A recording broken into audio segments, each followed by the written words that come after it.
was... Okay, we have handshakes. A moment of silence before hours of silence was given for Dickie Betts, who passed away just today. So the first move was played in his honor, thus the moment of silence. We do wish the family and friends and everybody who is reeling the best. And as we get off to round 12 here, it's all about the chess moves, doing the talking. We are off, the players trotting out their openings. And Judith, I was just in the process of asking you about Jan versus Prague, what kind of opening, what kind of chaos we would see. And it looks like that one is slow starting because Pragananda has not responded to Jan's first move. Well, I believe it's going to be a very tough and long game, because how can you beat Jan, right? So when someone is preparing for such a game and you're playing with the leader, not only with the leader, but you know that the previous two candidates tournament was won by your opponent, and he took the lead. He's playing extremely stably, even though he had quite a few very difficult matches. One of the most difficult match Jan had versus Pragnananda with the white pieces, with the black pieces when he was playing with Pragnananda. So he knows how difficult it is to crack Jan, right?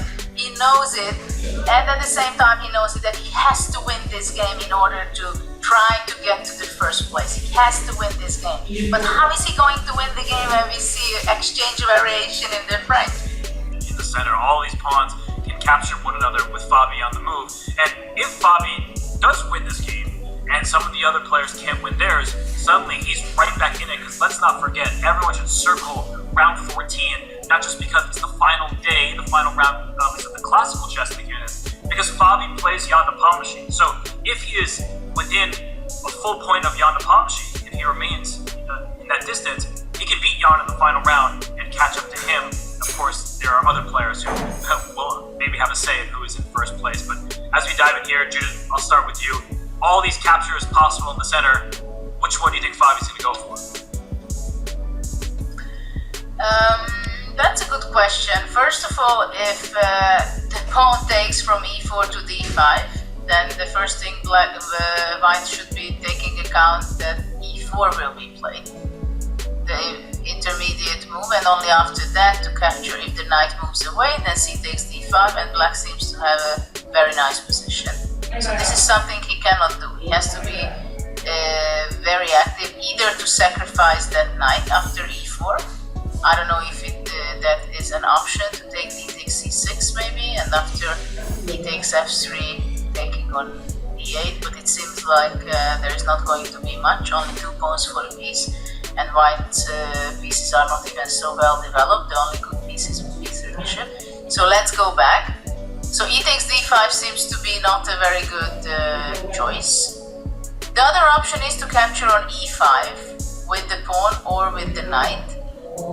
Let's say taking with the knight. Knight e5, knight takes e5, d takes e5, and rook e5. And probably now white can take e takes d5. And d takes e5 on the board. We're heading in this direction then. And, how would you evaluate a position like this? I'm not sure which way black takes back even, but say with the knight to try and be safe. Yeah, let's say with the knight, and then, well, there are several options, whether to go to f3 with the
with his king that he started the journey from G8 all the way to B8 through F8, E8, and went on from one side to another, which we can say that it was a desperation, but basically there were quite a few weaknesses in the position, so the black king was never safe too much, not on E8 and nor on B8 as we see. Desperate times now for Vidit. He moves the black king out of the firing line, but the black knight is dropping. There are still forks in the air with white's knight landing on b5 check. I think at this point it's just picking the cleanest kill. Fabi has this under control. He has 2 minutes more than his opponent. He does take the black knight. There's no counterplay. And I think we might see a handshake any moment. Vidit, up and down tournament. But, he's entertained so many people. He's got some great wins, but unfortunately now a couple of losses in a row. Fabi, he knows. Look at that glance at the opponent. Shaking the head from Vidit. Final stages of this game, Robin. Yeah, you see, for Vidit Gujrathi, he's proven that he can beat some of the best players on the planet. He took down Hikaru Nakamura twice. In fact, if it weren't for Vidit and the handshake is there, Fabiano Caruana beats Vidit Gujrathi, and that means that we have 3 players in first place, 7.5 points, and Fabiano Caruana gets to 7, just a half point behind. He defeats Vidit Gujrathi in what at first was a small positional advantage, then became a tactical affair. And Fabiano Caruana heads into the rest day with a new lease on life in this tournament. Yana Pomchi